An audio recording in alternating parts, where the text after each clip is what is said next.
7 exercises every man must avoid. And when I say every man, yes, every man should avoid these exercises.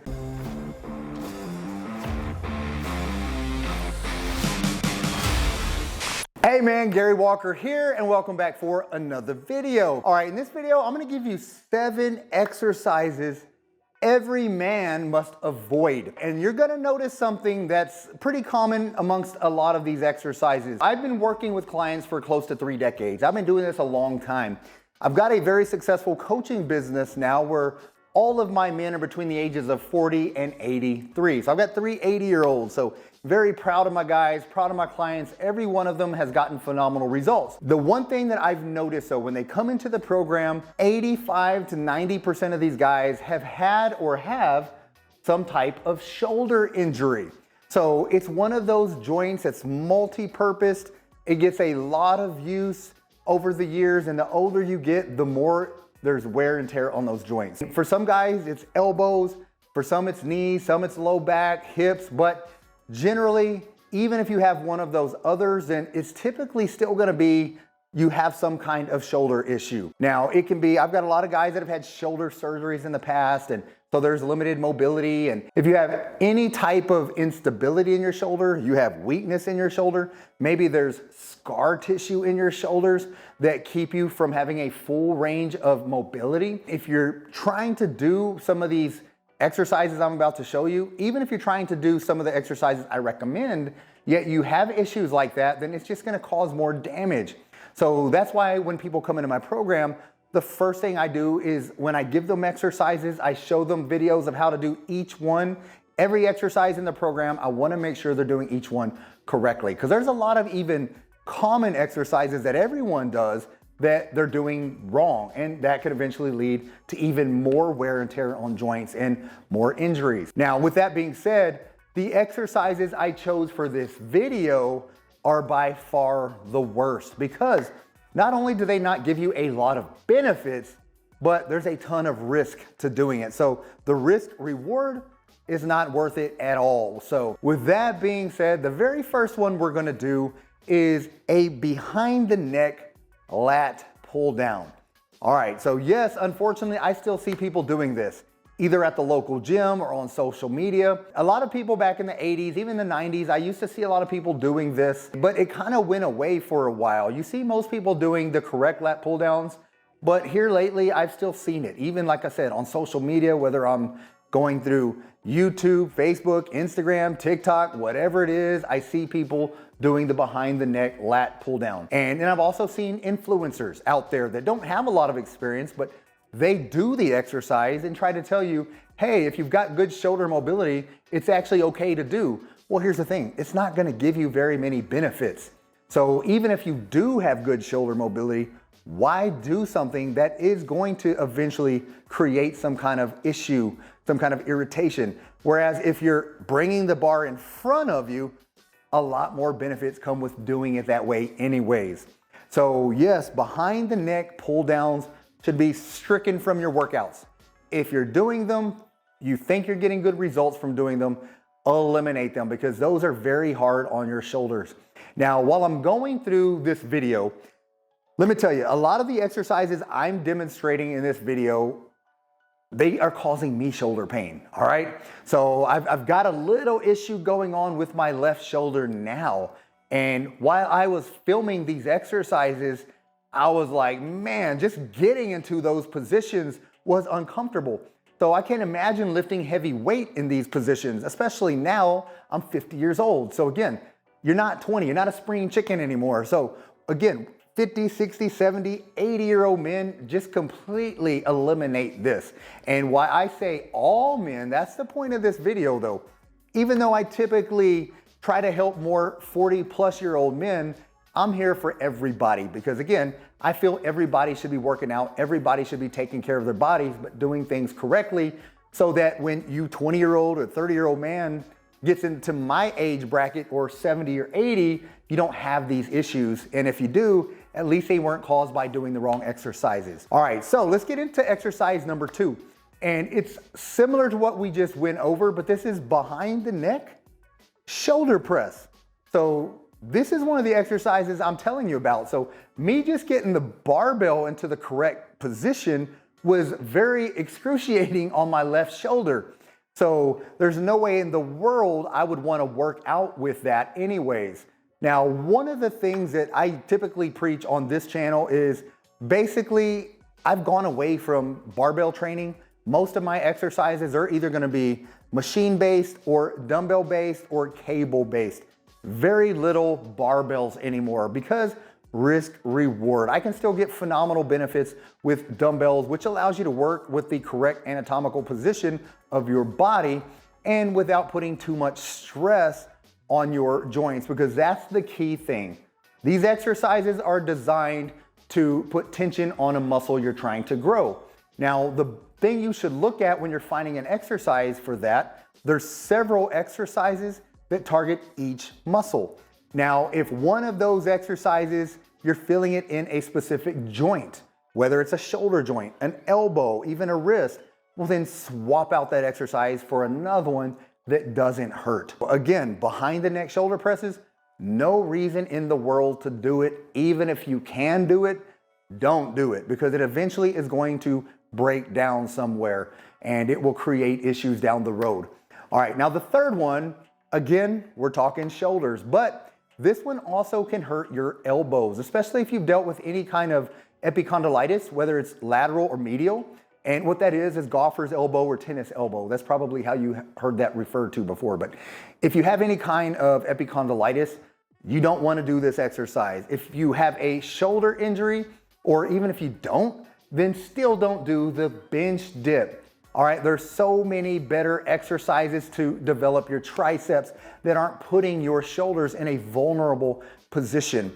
So you see me doing the bench dip. Now, some people can tuck more. My shoulders are a little wider and they're tighter. So that's why I'm not tucked anymore. And the only reason I'm putting that out there, I did another video about why you shouldn't do bench dips. And a lot of the comments were, well, you're not doing them right. Your hands shouldn't be there. Hey, I've been working out a long time. I've got a little bit more musculature in my shoulders, so I'm not as flexible in my shoulders. Now, that doesn't mean if I had more mobility, I should do it, because I still wouldn't recommend it. I don't recommend bench dips. There's a lot, like I said, a lot of better exercises to do for your triceps. And it's not just if you're working out at home. You can do close grip, like diamond push-ups. You can do close grip push-ups. There's a lot of different variations of body weight tricep exercises that don't put your shoulders in this type of disadvantage. So that's a very, very bad one. This next exercise, I'm gonna give you a bonus with this one. All right, it's the dumbbell side bends. Now, why am I throwing this in there when I see a lot of people doing it and it doesn't really hurt your joints? Well, it's hurting your aesthetics. I learned this a long time ago. I read a book by Bob Paris, and he's somebody that was a bodybuilder in the 80s, one of the most phenomenal physiques.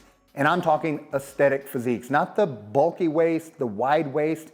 And in that book, I remember reading where he talked about he used to do side bends.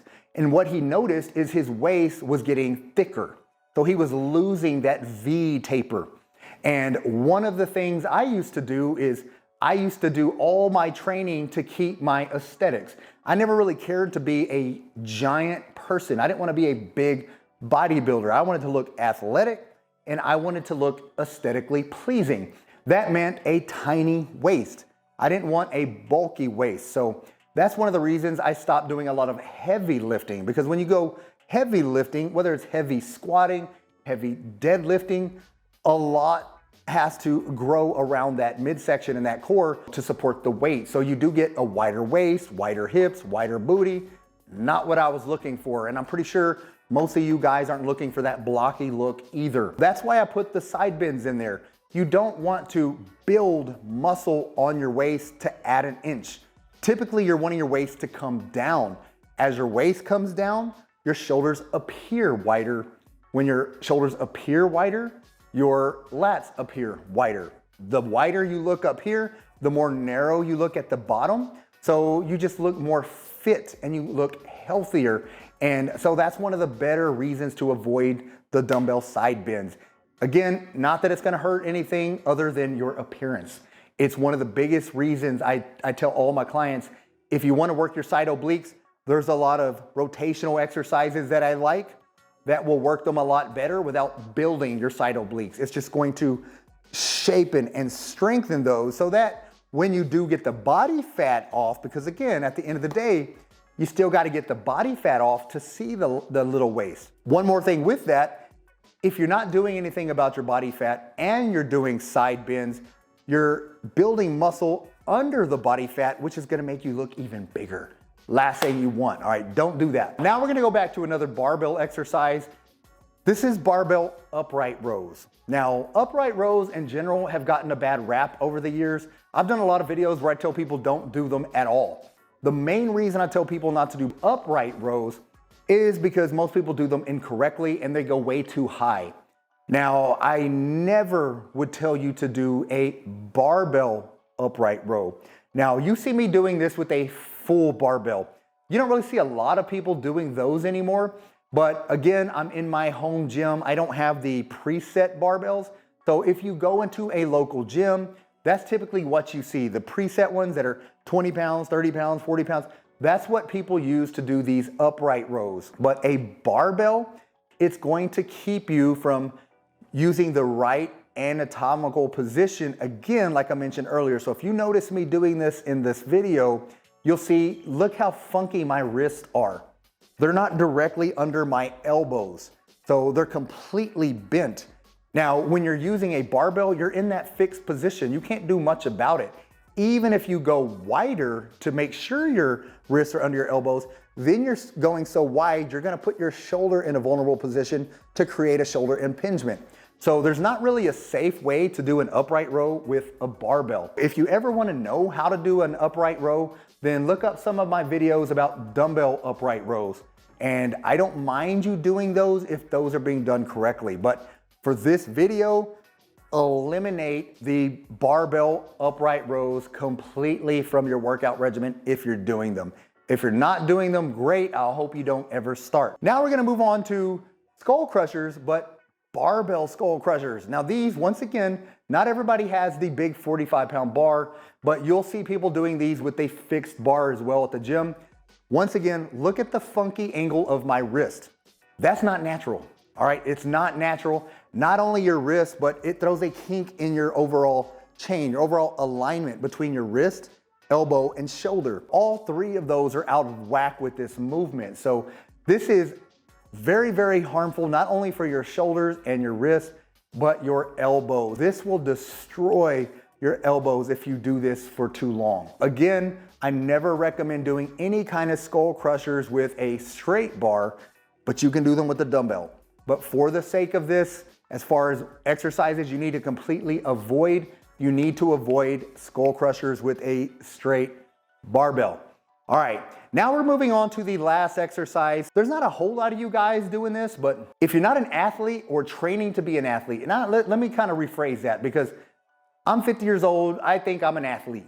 And that doesn't mean I'm gonna compete in any type of athletic event, an athletic event that requires power or explosiveness.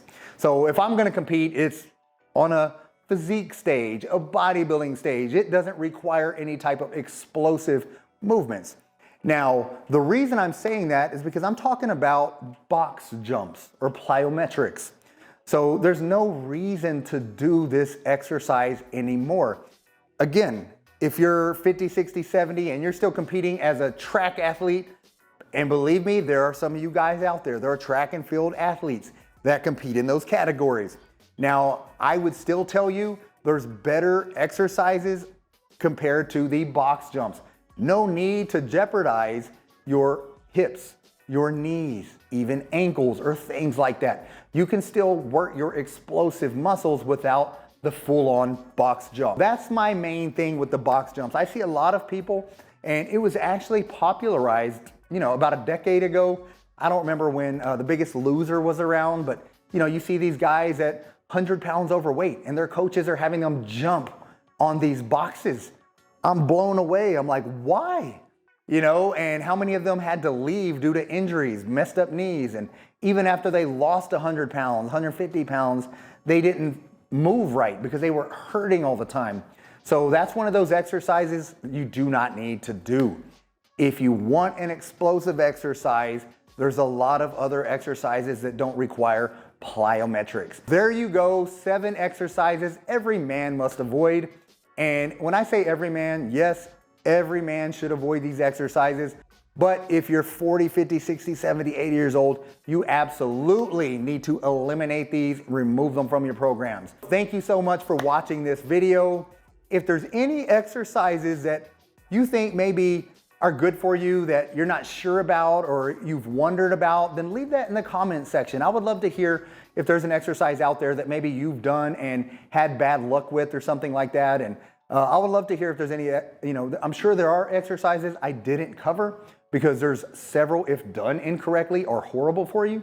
But yeah, let me know your thoughts in the comment section. Other than that, thanks so much for watching this video. And as always, get busy, get after it, and God bless.